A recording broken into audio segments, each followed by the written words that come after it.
Ready na ang atong turon para ni siya ugma. Nya nagkat na po dahil ko og wrapper para putuson na dahil nato ni siya daan para pagkakadlawon ready na. Turon Nya para nahuman naman ako siya og balot dinhi.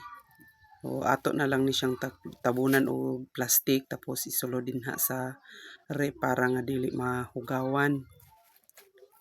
Samok-samok pod ni akong tanom nga katingala sad ta nga wa na ulanan, nagtulo-tulo man, nagumog siya mga kalula.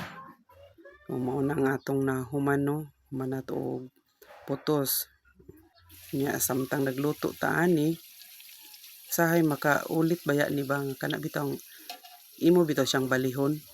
Unya maglutaw-lutaw dayon, nya dili gid siya mabali ba unsaon nimo tuyok ko tanawa ra gud na ninyo.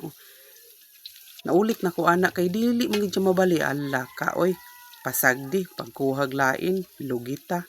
Kay aron nga mabali kay dili man gyud makasapot ba nang ingana no, mura ka gadali unta unya. Ang imong gabalihon di ka kabali kay sige lutaw-lutaw hala pasagdi. O kaya nang uban nga dili ga ka tuyok. O tanawa o nagbalhin-balhin ang akong kamot kay aron nga matuyok na ko ning uban para nga parihas ang iyang pagkaluto. Gisapot na ko ana kay dili gyud ka kabali.